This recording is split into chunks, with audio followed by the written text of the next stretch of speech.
que ver con el porcentaje de ocupación de estos receptores de glucocorticoides.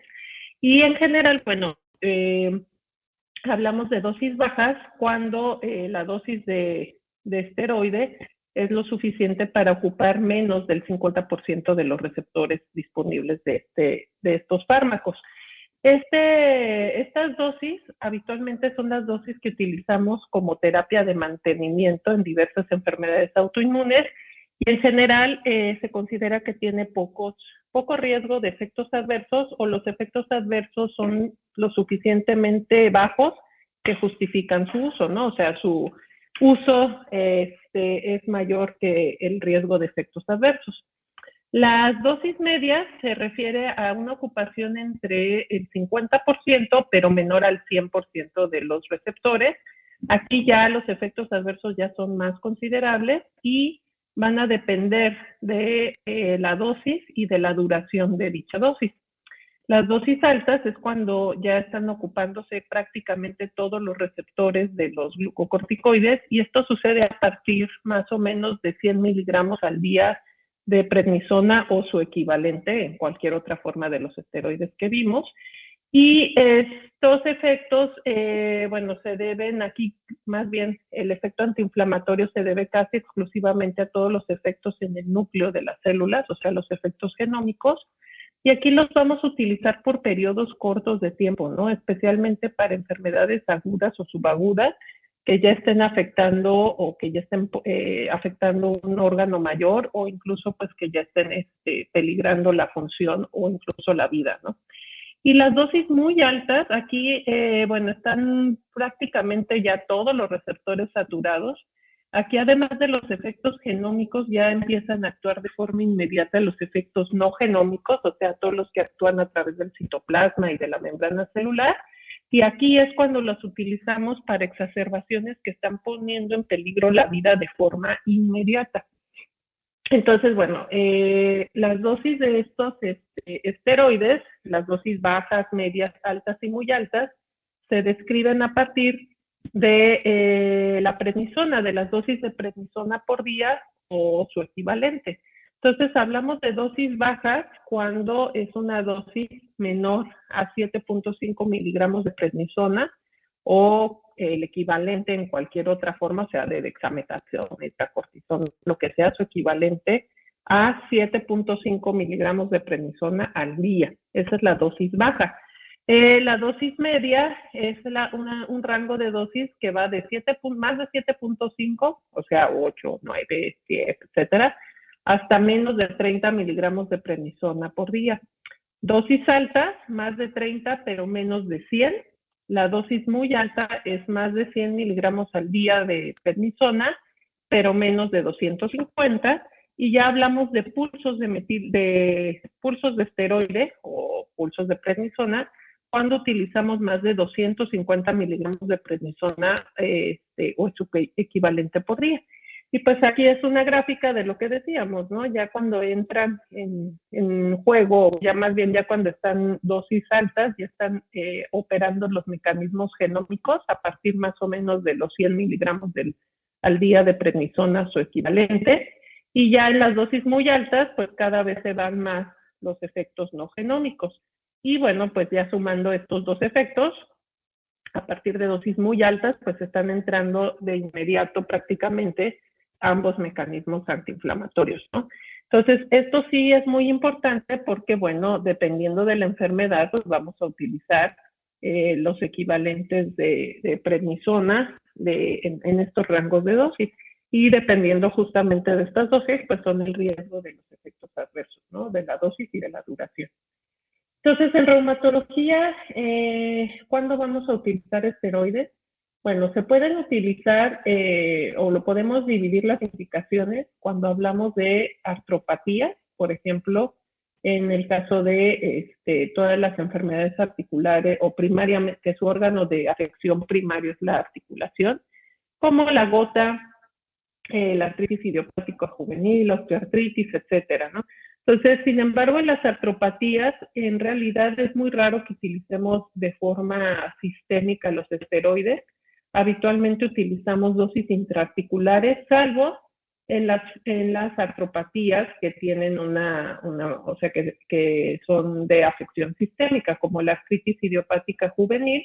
Aquí sí vamos a utilizar, dependiendo de la forma de artritis idiopática juvenil, podemos incluso utilizar dosis altas o pulsos, por ejemplo, en la artritis juvenil sistémica. Y en la artritis reumatoide, rara vez vamos a utilizar dosis tan altas. Hay ciertas indicaciones muy específicas que ya veremos cuando veamos artritis reumatoide, pero en general, si acaso en las exacerbaciones articulares podemos llegar a utilizar dosis medias o a veces utilizamos dosis baja como terapia también de mantenimiento, ¿no? En donde en realidad van a tener su mayor indicación los glucocorticoides son en las enfermedades de la colágena, las miopatías inflamatorias, síndrome de Sjögren, lupus, la esclerosis sistémica y sobre todo en las vasculitis sistémicas, grandes, medianos y pequeños vasos. Prácticamente en todas estas utilizamos de entrada dosis altas de esteroides, porque su nombre lo dice, ¿no? Vasculitis sistémica, se afectan todos los vasos sanguíneos dependiendo del tamaño del vaso afectado y esto se considera pues una manifestación severa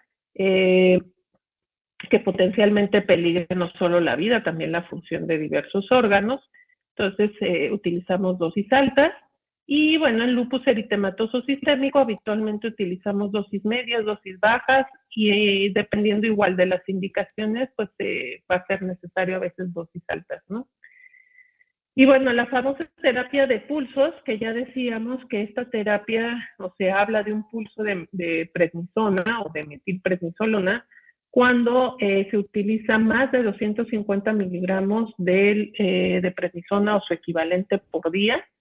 La forma de utilizarlo habitualmente es, bueno, ya sabemos o ya habíamos hablado que la prednisona, la vida media en promedio son 24 horas, por eso se utiliza cada 24 horas. Y bueno, esta terapia de pulsos habitualmente se administra de 1 hasta 5 días seguidos, ¿no? No hay una guía así exacta para su administración, o sea, estas terapias de pulsos varían de acuerdo pues a la experiencia, al centro en donde se haga, se traten a los pacientes, etcétera. Pero en general, y eso sí está muy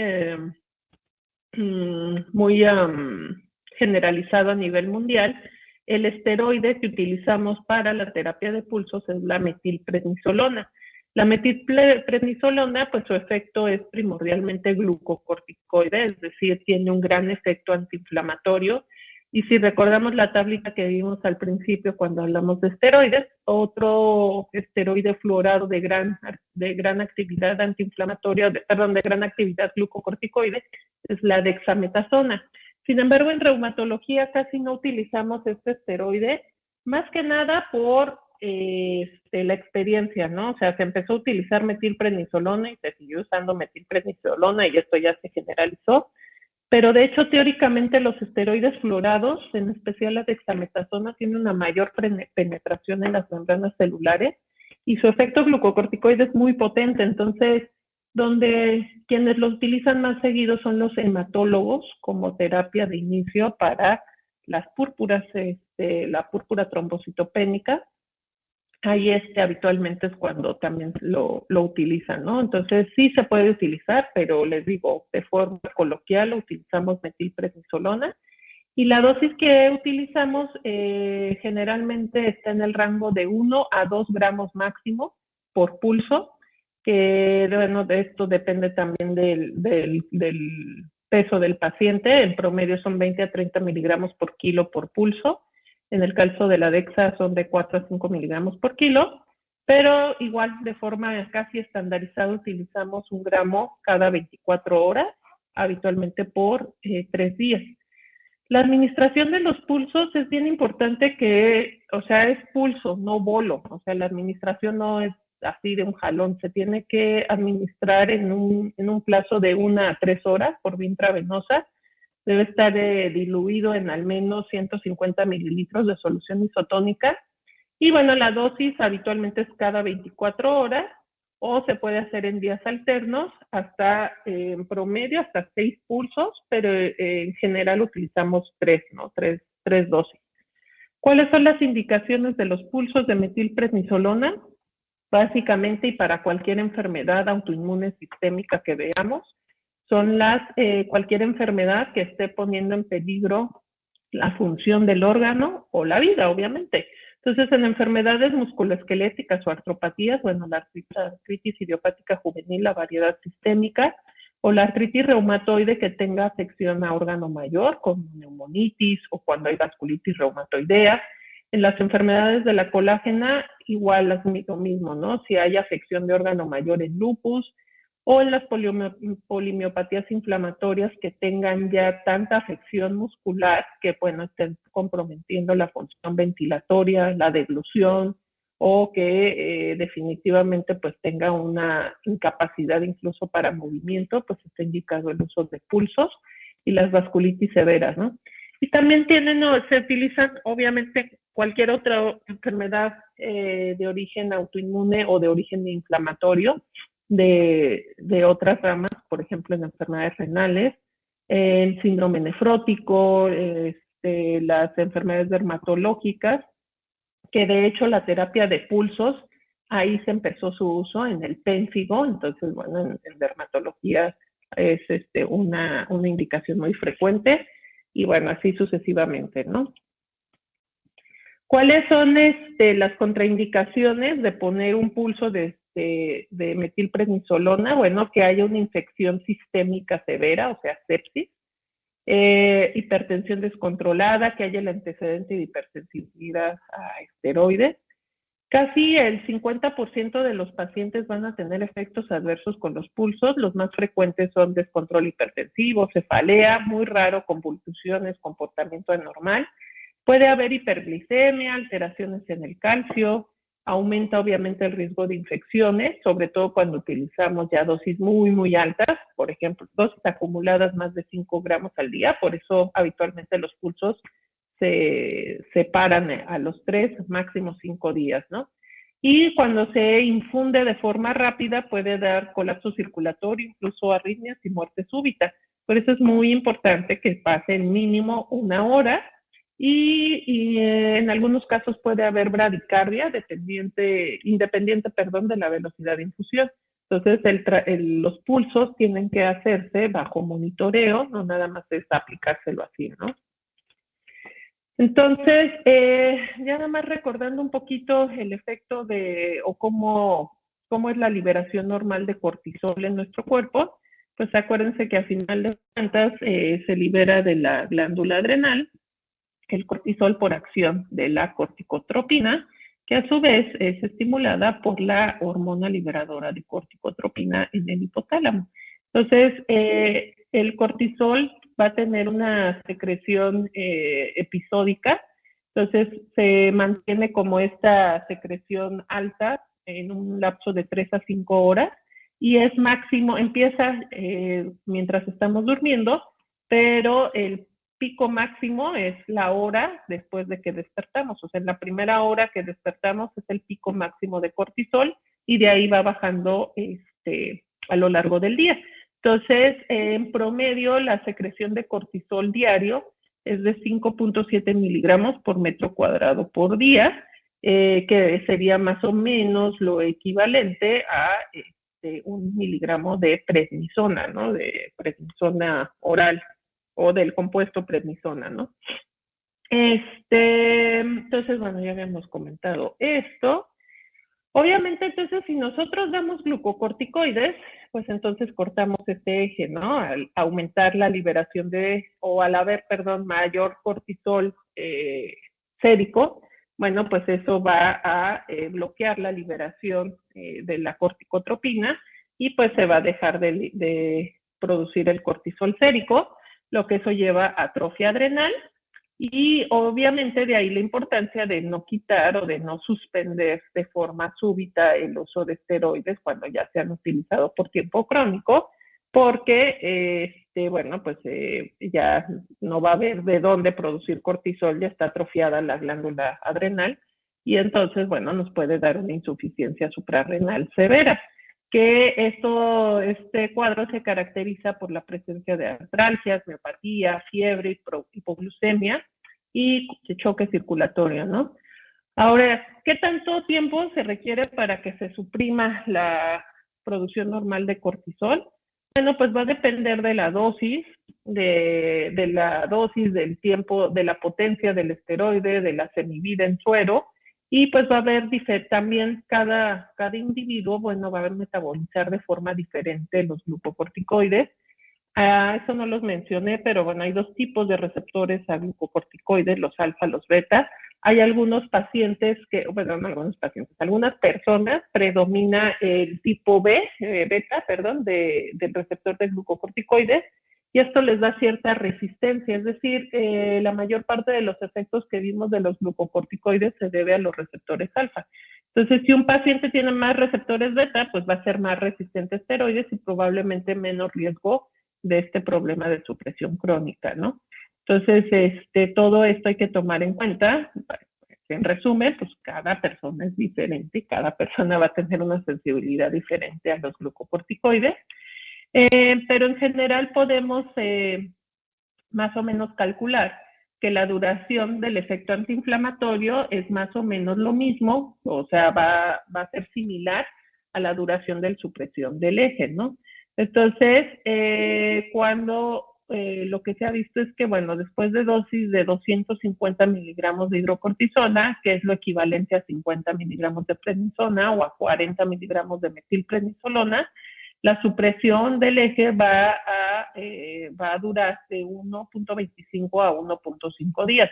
Acuérdense que la vida media de la prednisona y de la metilprednisolona está en el rango de las 24 hasta las 48 horas, ¿no? Entonces, por eso más o menos en estas dosis, o sea, 50 miligramos, pues más o menos es lo que dura la supresión del eje, ¿no? Hipotálamo hipofisiario. Cuando la dosis es menos de 10 miligramos de prednisona, su equivalente, es muy bajo el riesgo de que suceda esto. Pero lo que sí se ha visto es que si se mantiene dosis ya desde 7.5, o sea, las dosis medias, por al menos 3 semanas, ya empieza a haber hipofunción suprarrenal. Entonces, aunque lo demos por menos de 3 semanas, eso no exenta el riesgo de esta pérdida de la secreción de cortisol.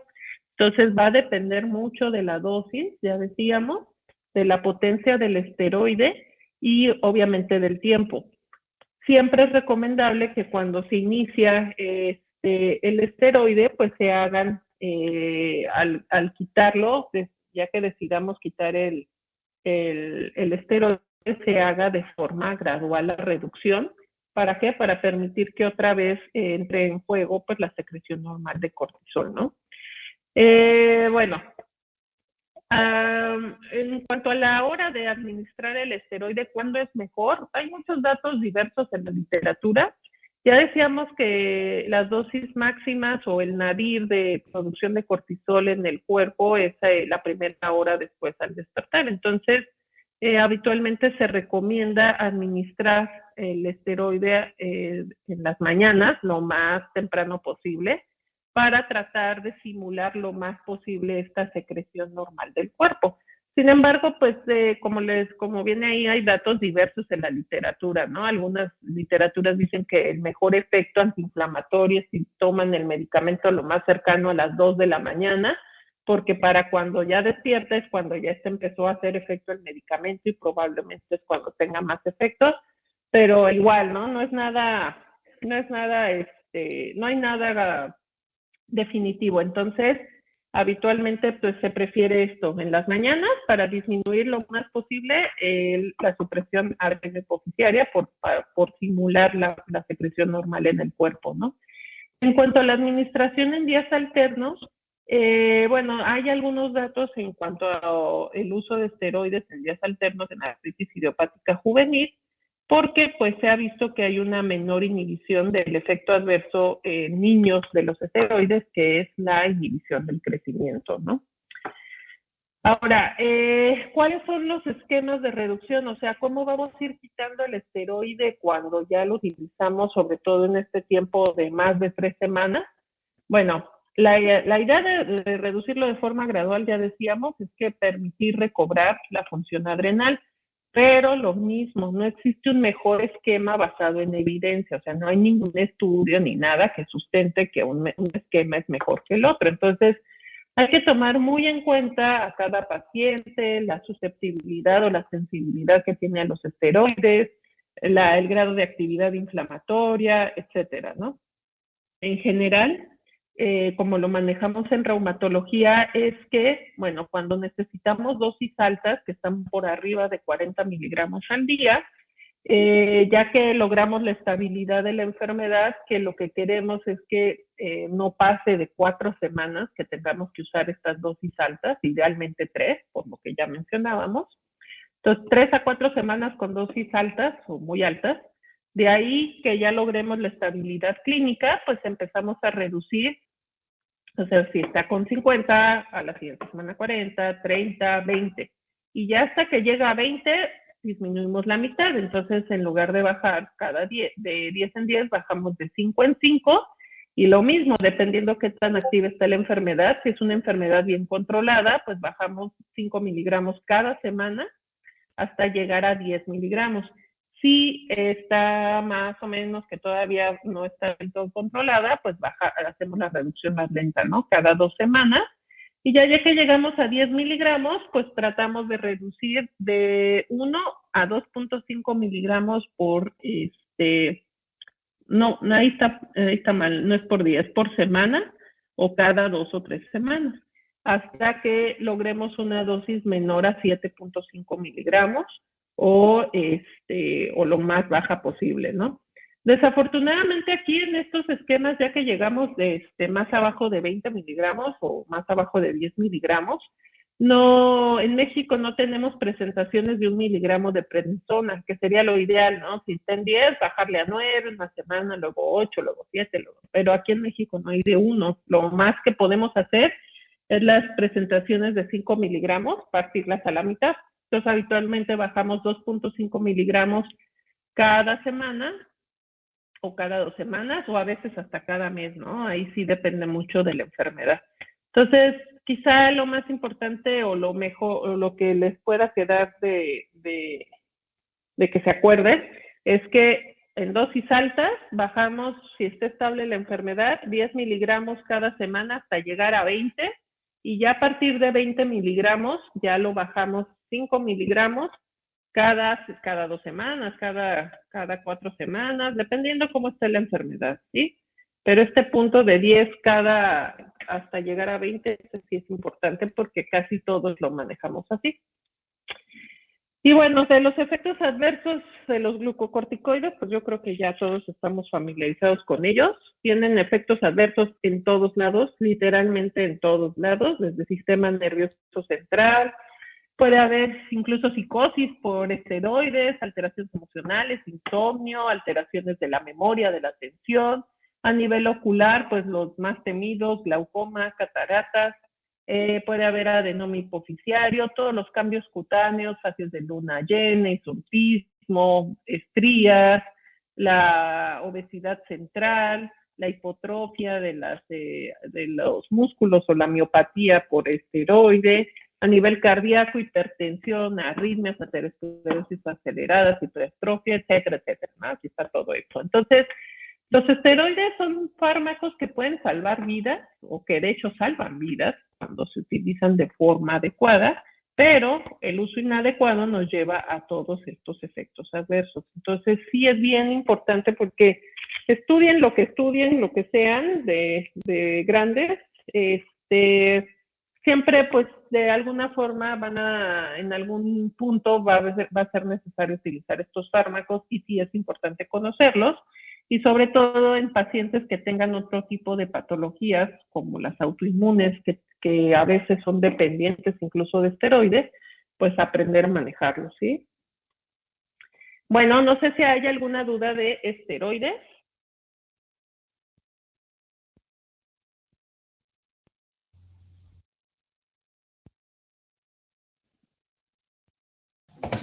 Todo muy bien, doctora. Gracias. Todo bien, doctora, gracias. En los Bueno, esquemas de reducción, había mencionado que se bajaban, nomás no entendí, no sé si escuché mal, hasta llegar a 100 o ya, o sea, como dejar una dosis base o hasta eliminarlos por completo. depende de cada enfermedad. Lo ideal es eliminarlos por completo, ¿no? Ya ahora que empecemos a ver ya los temas de las enfermedades del tejido conectivo y las artropatías sistémicas, vamos a ver que los esteroides casi siempre, o lo ideal de usarlos es de inicio, justamente estas dosis a veces que se necesitan altas, e irlas bajando hasta lo menos posible, que lo menos posible sería, o sea, ya que llegues a una dosis menor al equivalente a 7.5 miligramos al día de prednisona, ya ahí te puedes sentir un poco más tranquilo respecto a los efectos adversos. Pero lo ideal es poder quitarlos. Nada más que a veces se complica un poquito porque pues ya vieron todos los efectos antiinflamatorios que tienen los esteroides. Entonces, en enfermedades autoinmunes que estimulan todos estos efectos inflamatorios, a veces esa dosis bajita de esteroides es suficiente como para tener controlada la enfermedad y pues nos ayuda también a evitar efectos adversos de otros fármacos por tenerle que dar dosis más altas de otros fármacos, ¿no? Entonces aquí sí es mucho del juicio clínico, la experiencia, pero si no es una enfermedad así autoinmune sistémica, por ejemplo, un uso muy frecuente de los esteroides es en el asma. Esto, por ejemplo, este esquema de reducción no lo vas a hacer en 1 o 2 semanas, a lo mejor lo haces en 1 o 2 días, ¿no? O sea, y hasta que lo quites. ¿Por qué? Porque sabes que no es un problema inflamatorio crónico, o sea, es una exacerbación, ¿no? Entonces, estos esquemas que están aquí es considerando las enfermedades autoinmunes, enfermedades crónicas inflamatorias sistémicas, pero sí, lo ideal es que tu meta sea quitarlo, pero si no se puede, que logres bajarlo por abajo de 7.5 miligramos de prednisona al día. Ok, perfecto. Muchas gracias. ¿Alguna otra pregunta?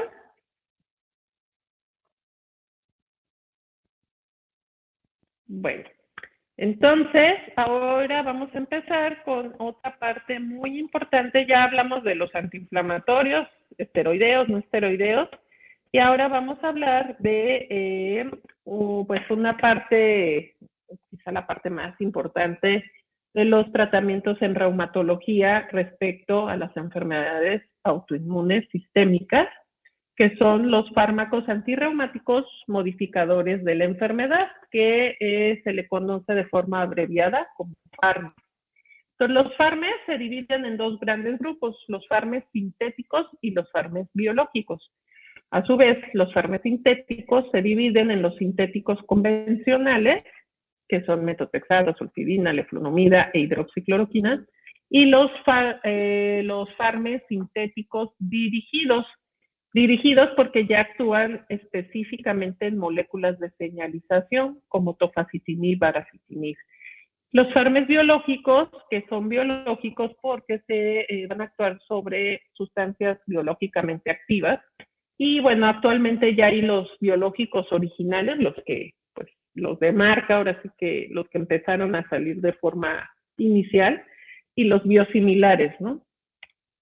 Entonces, bueno, los FARMs sintéticos convencionales, pues son los que llevamos utilizando ya prácticamente alrededor de 100 años en reumatología, hablando sobre todo del metotrexato, que el metotrexato es una piedra angular en el tratamiento en reumatología.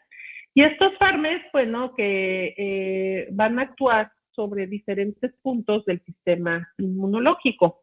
Entonces, los FARMs,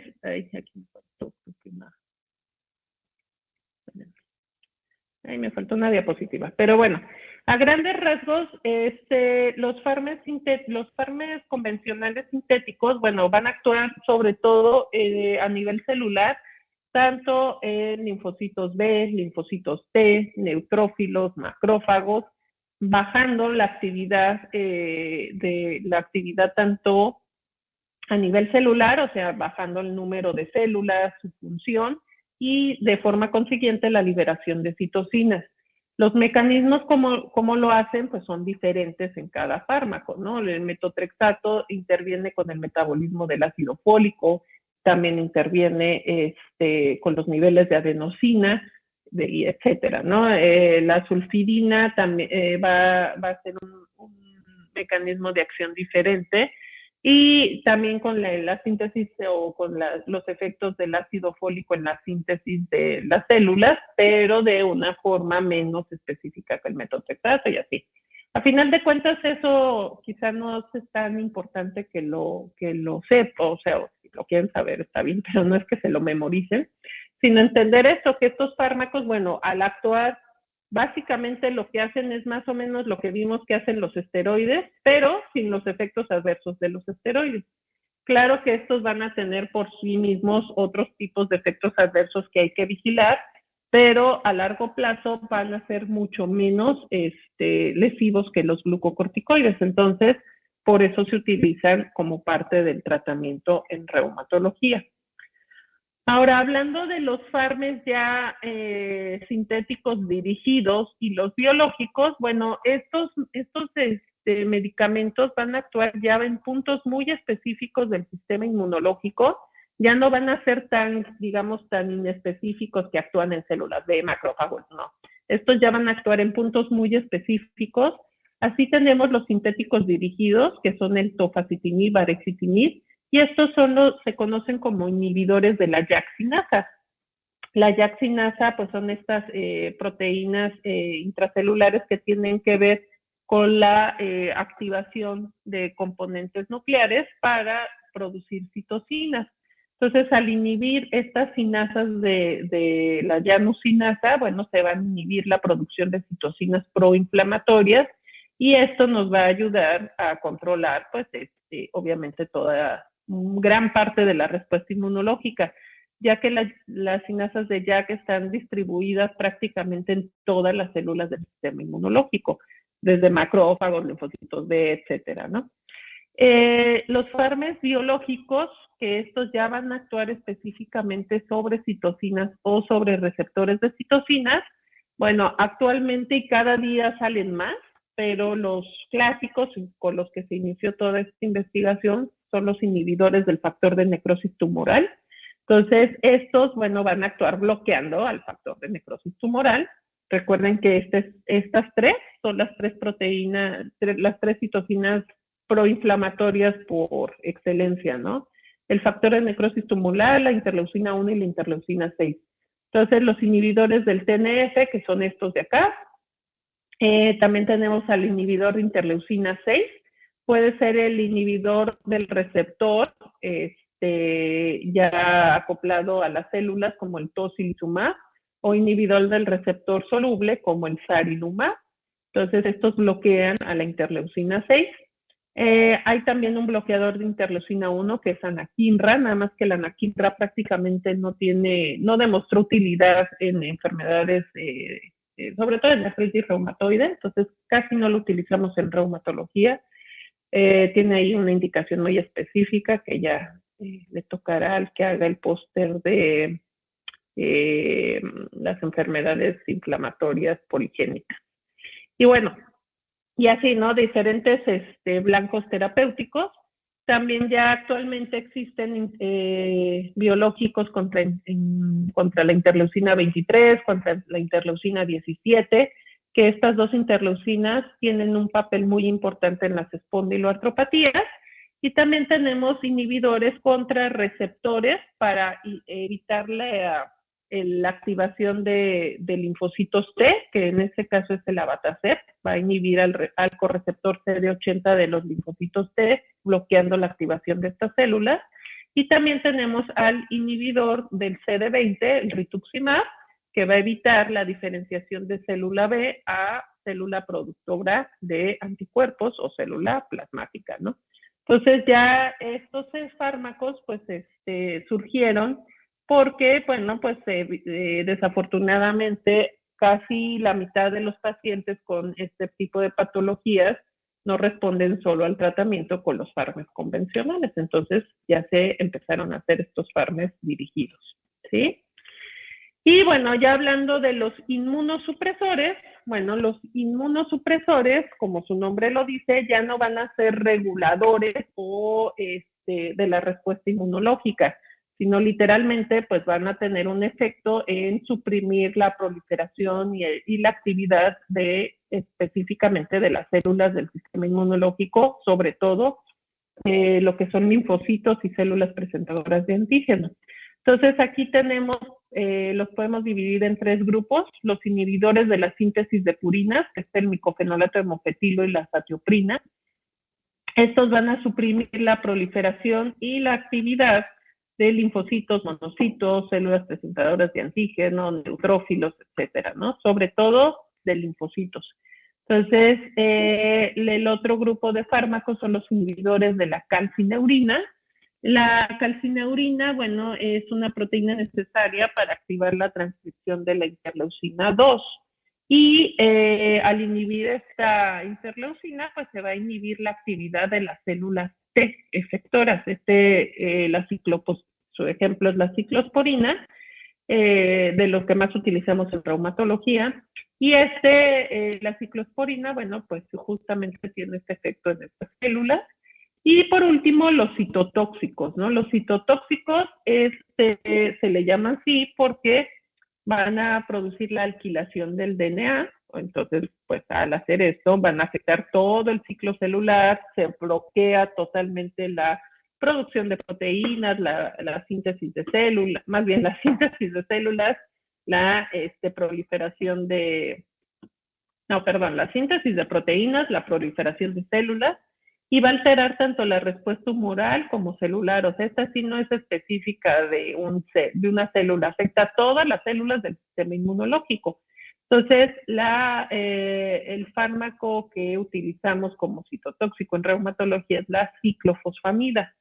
La ciclofosfamida, pues sí es un fármaco que utilizamos en situaciones prácticamente que están poniendo en peligro la vida de una forma inmediata, y casi siempre van de la mano con los pulsos de metilprednisolona. O sea, utilizamos 3 pulsos de metilprednisolona y al cuarto día ciclofosfamida. ¿Por qué? Porque lo que necesitamos es calmar de una forma absoluta el sistema inmunológico, o de otra forma, pues prácticamente puede fallecer el paciente, ¿no? Entonces, este fármaco, pues sí hay que manejarlo con mucho cuidado, porque obviamente tiene un gran potencial de riesgos, de efectos adversos, pero al mismo tiempo hay que saberlo utilizar a tiempo para evitar incluso complicaciones más severas.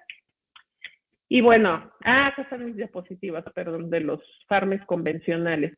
No voy a adentrar mucho en todos porque, como les decía, no es algo que realmente tengan que dominar, a excepción, y por el gran uso que tenemos, que sí es importante que lo conozcan bien, del metotrexato. Entonces, el famoso metotrexato, como les decía, bueno, va a producir sus efectos antiinflamatorios a través de 2 mecanismos. Uno, liberando adenosina, ¿no? Favoreciendo la liberación de la adenosina. La adenosina es un potente suprimidor o un potente inhibidor de inflamación. Entonces, la adenosina va a inhibir las funciones de los neutrófilos, macrófagos, células dendríticas, y con esto nos va a inhibir la producción de citocinas antiinflamatorias, interleucina 10, interleucina 1, y va a favorecer la producción de citocinas antiinflamatorias, interleucina 10 y 1, y disminuye la producción de citocinas proinflamatorias. Entonces, liberación de adenosina, potente inhibidor de inflamación, y va a inhibir también la tetrahidrofolato reductasa. La tetrahidrofolato reductasa es una enzima esencial para la proliferación celular. Entonces, bueno, al inhibir esta enzima, se va a inhibir la síntesis la proliferación, de células del sistema inmunológico, incluyendo linfocitos, monocitos, macrófagos. Hay algunas aquí cosas importantes del metotrexato.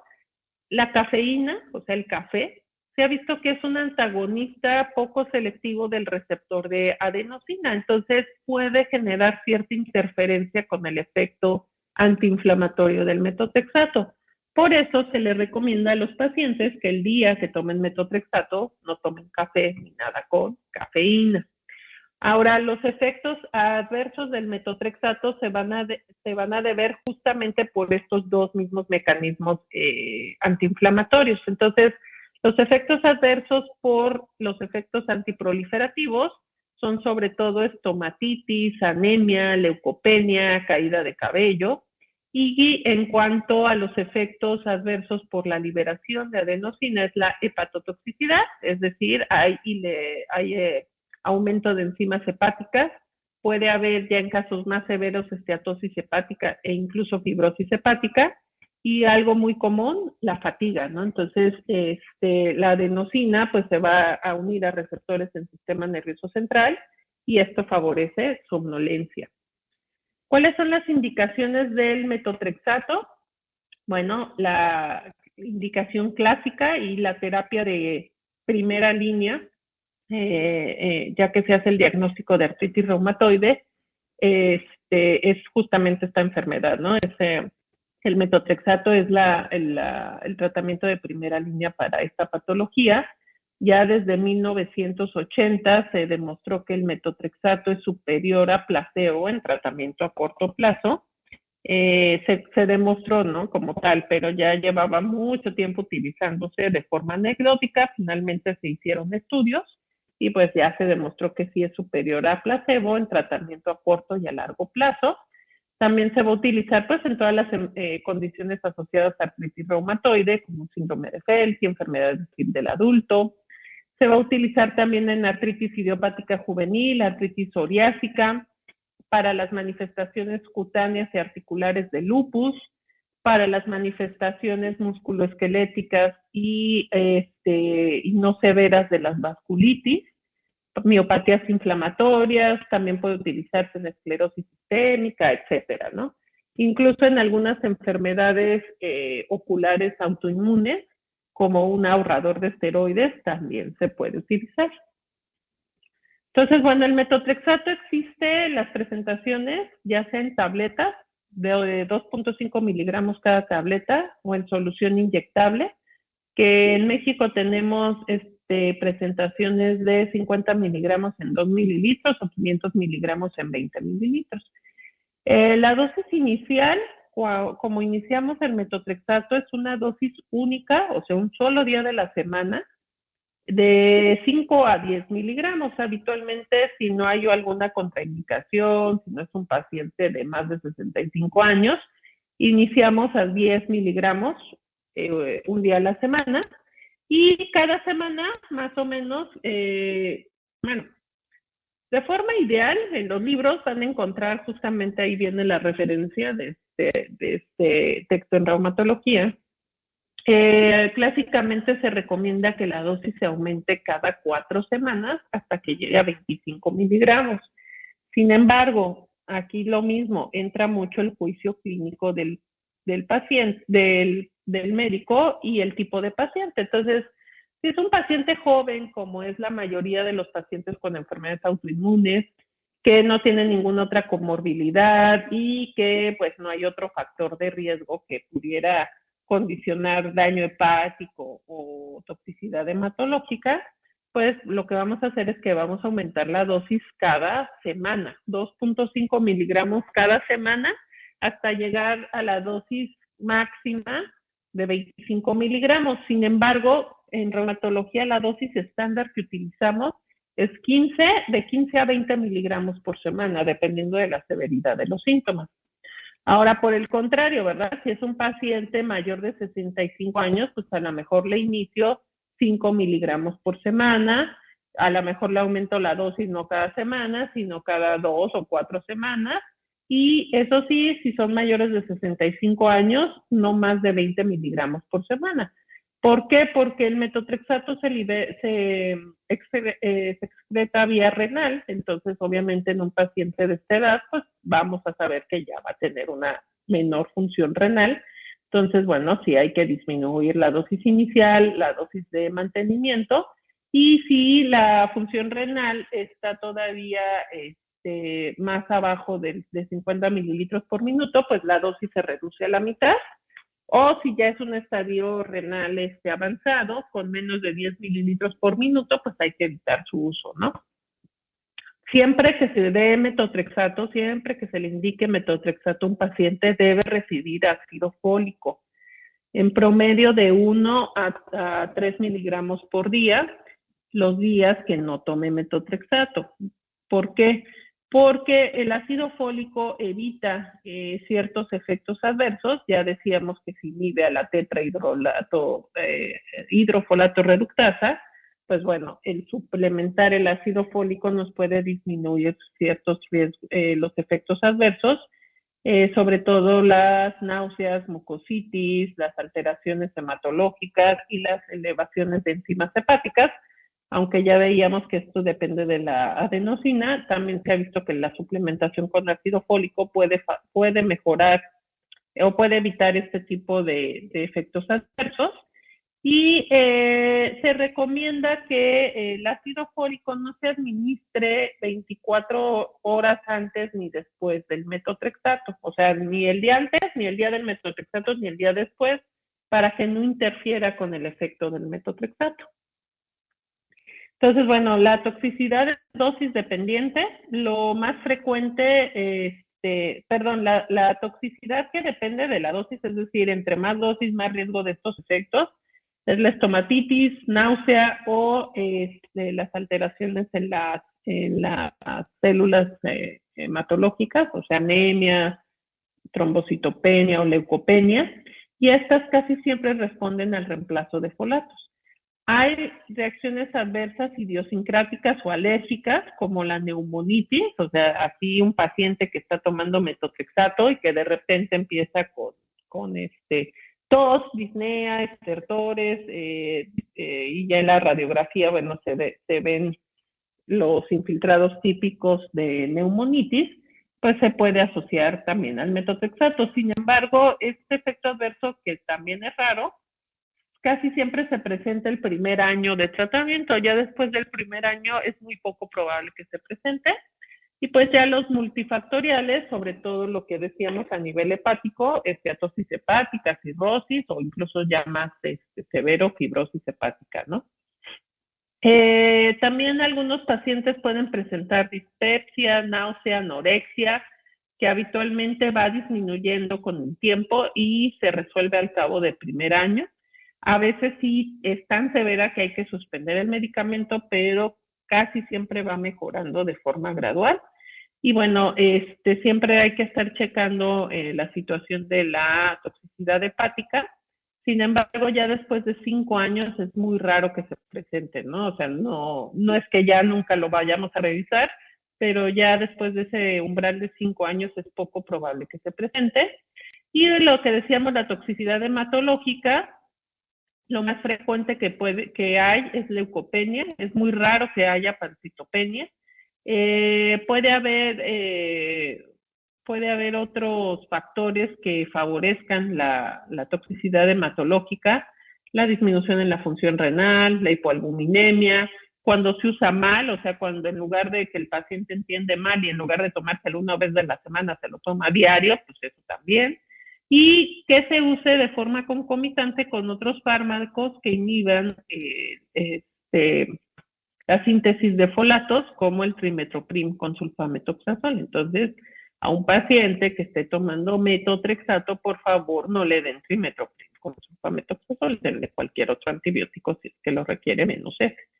Y la toxicidad hematológica también responde a folatos.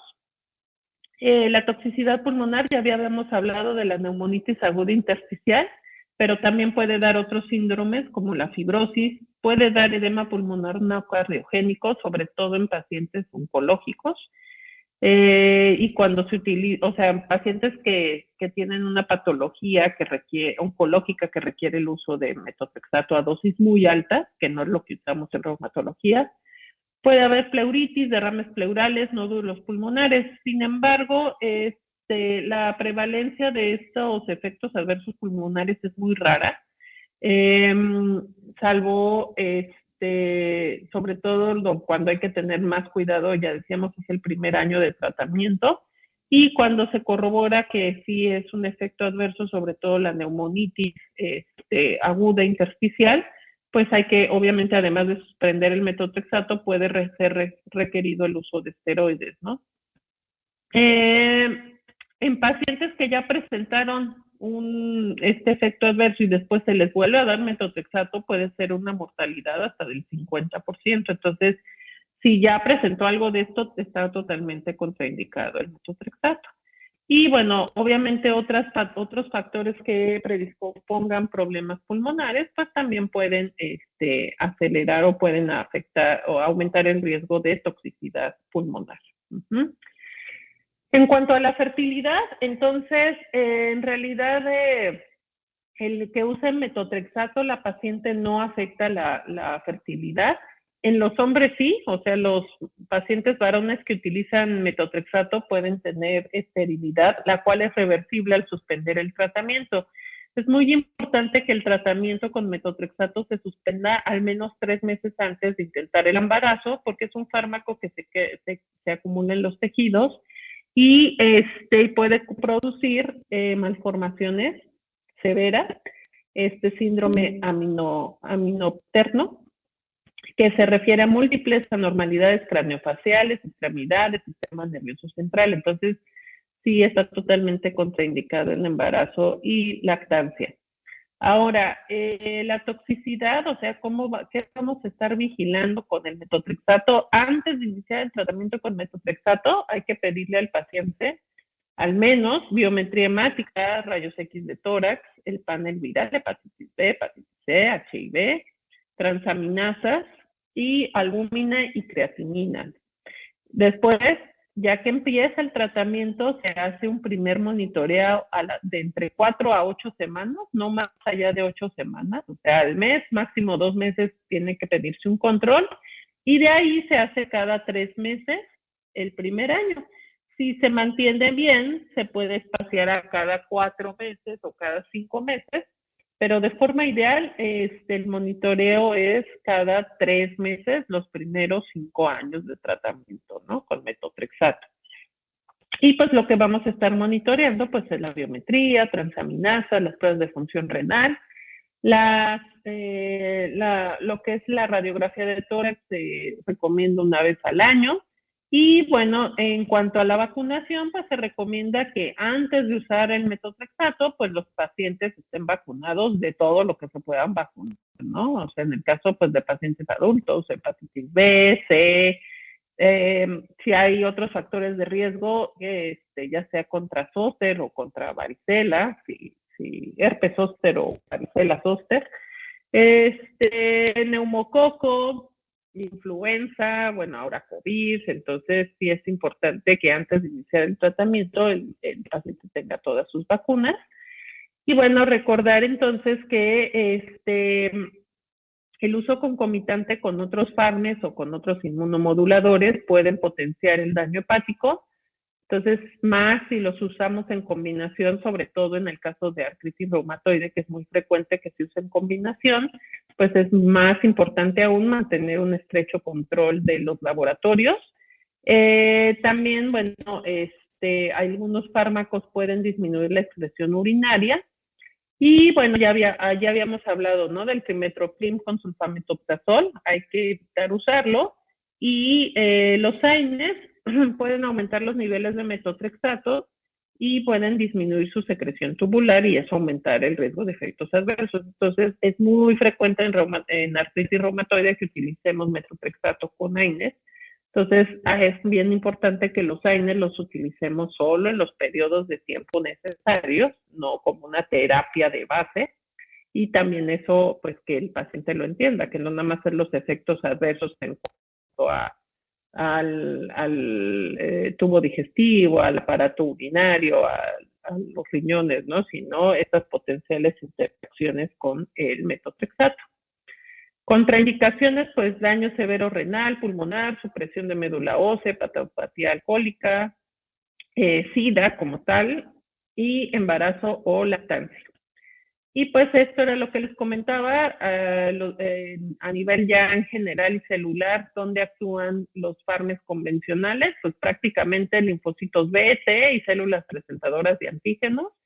En potencia, el que tiene mayor efecto sobre todas estas células es el metotrexato, seguido de la leflunomida, de ahí le sigue a sulfidina, y el que tiene el menor efecto son los antimaláricos, como la hidroxicloroquina, que prácticamente su efecto es mucho más prominente solo en las células presentadoras de antígenos.